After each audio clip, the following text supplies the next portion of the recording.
저는 아직은 이 단계까지 가려면 멀었다는 생각도 들었습니다. 아직은 제 급여가 오르는 게 저는 너무나 좋거든요.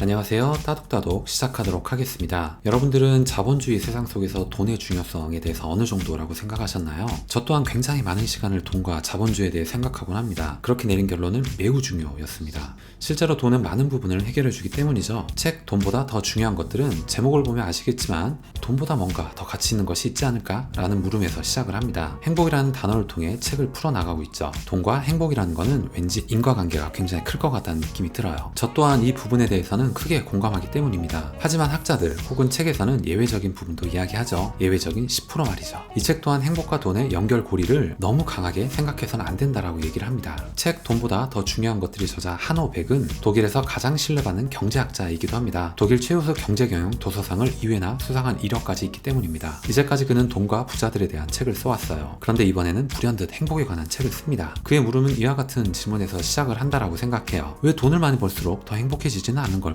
저는 아직은 이 단계까지 가려면 멀었다는 생각도 들었습니다. 아직은 제 급여가 오르는 게 저는 너무나 좋거든요. 이 책의 인상적인 부분에 대해서도 이야기를 드려볼게요. 이 책의 목차 2부에 있었던 행복은 어디에서 오는가 라는 부분은 굉장히 재미있었다라고 생각합니다. 돈이 얼마나 있으면 행복해질까? 인간의 삶에서 사람과 결혼이 꼭 필요할까? 나 혼자서는 결코 행복해질 수 없다. 원하는 만큼 소비할 수 있으면 행복할까? 과일과 채소를 먹는 습관에 숨겨진 놀라운 비밀. 저는 개인적으로 책을 읽을 때 꼭 초반의 서문 그리고 목차를 정말 자세히 읽어보는 편입니다. 왜냐하면 저자가 이 책에서 무엇을 말하고자 하는지를 요약해서 잘 정리한 부분이라고 생각하기 때문입니다. 이렇게 읽는 책의 재미는 또 다르다라고 생각해요. 여러분들께도 조심스럽게 제안해드려 볼 법합니다. 과연 돈이 얼마나 있으면 행복해질까? 이 부분에 대해서 얘기를 좀 드려볼게요. 제 나름대로도 생각은 굉장히 오랫동안 해왔던 문제예요. 많으면 많을수록? 아니 너무 속물 같은가? 뭐 여러 가지 생각을 하지만 그래도 우선 돈은 충분히 많을수록 좋겠다라는 생각이 들어요. 현재까지는 말이죠. 왜냐면 하고 싶은 것들이 너무도 많기 때문입니다. 그중 가장 큰 것이 바로 해외여행이에요. 대한민국이라는 우물 안에서 벗어나서 해외의 문화를 몸으로 직접 체험하고 싶기 때문입니다. 실제로 책 굿 라이프라는 걸 읽어보면요. 인생에서 여행과 경험이 주는 행복의 크기는 엄청나다라고 얘기를 합니다. 1위에 속해 있었던 것으로 기억하기도 합니다. 이미 수많은 경제학자 그리고 심리학자들은 돈에 대한 연구를 지속적으로 해왔다는 생각이 들어요. 얼마나 있으면 최고로 행복할까? 어느 정도 수입이 증가되면 만족할까? 그러면 수입의 증가 속도는 어느 정도가 되어야 좋을까? 이게 되게 추상적이죠? 수치화시키기 어렵다라는 겁니다. 그래서 그들은 이것을 수치화하기 위해 무던히도 노력했습니다. 결과는 바로 8,800만 원 연봉 수준이라고 말하고 있습니다. 그러니까 전 세계 사람들은 모두 비슷한 생각을 한다는 것이죠. 물론 뭐 프랑스, 이탈리아, 두바이의 그 만족도의 수준은 조금 다르긴 합니다. 두바이가 가장 높은 금액인 3억 정도의 금액을 원했기 때문이죠.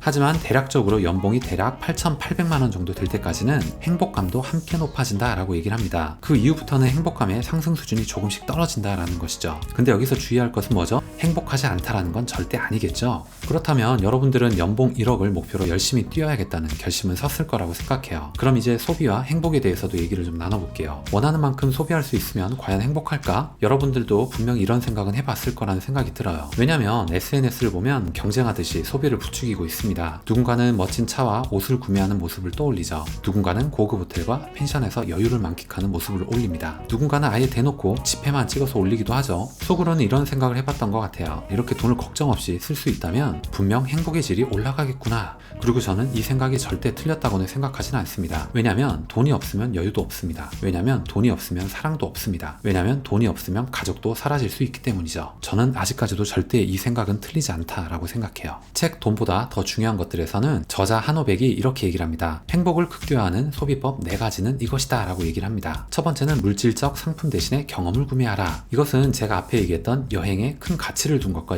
일맥상통한다라고 생각해요. 둘째는 다른 사람을 위해 돈을 써라. 사회적 관계가 돈독해지는 것은 물론 자신 스스로도 좋은 사람이 되었다는 긍정적 마인드가 형성되기 때문이다. 셋째는 큰 것보다는 작은 것을 사라. 행복은 크기가 아니라 빈도라고 했던 말이 기억나네요. 가장 대표적인 예가 떠올랐어요. 월급을 크게 1년 2번 받는 것과 월급이 줄더라도 매월 꼬박꼬박 받는 것이 있다면 여러분들은 어떤 것을 선택하시겠나요? 누구라도 아마 후자를 선택하지 않을까 싶습니다. 넷째는 구매를 결정하기 전에 소소한 일상을 고려하라 라는 부분입니다. 위의 세 번째 조언과 조금은 비슷한 의미라고 생각해요. 충동적인 구매를 피하라는 조언으로도 생각해봤어요. 행복지수가 높은 사람일수록 소비가 적다는 통계가 있다고 합니다. 많이 쓰고 여유롭게 쓸수록 행복할 것 같다는 생각을 해왔지만 다소 아이러니한 부분이기도 하죠. 이유는 아마도 소비보다는 내 주변에 늘 있어왔던 것에 대한 소소한 소소한 행복을 계속적으로 찾기 때문이 아닐까 싶습니다. 오늘 여러분들께 말씀드렸던 내용을 두 문장으로 다시 한번 정리를 해볼게요. 경제학과 심리학의 오묘하고도 신박한 앙상블, 그리고 어차피 행복에 대해 이야기할 거였다면 조금 더 심리학적으로 가는 건 어땠을까? 행복과 돈, 그리고 소비에 대해 관심이 있으셨거나 경제학자 한호백이 바라본 행복에 대해 알고 싶으셨다면 책 돈보다 더 중요한 것들을 꼭 한번 읽어보시길 추천드립니다. 오늘 이야기는 여기까지 하겠습니다. 오늘 여러분들께 이야기 드렸던 내용이 조금이라도 도움이 되셨거나 재밌게 들으실 수 있으셨다면 좋아요,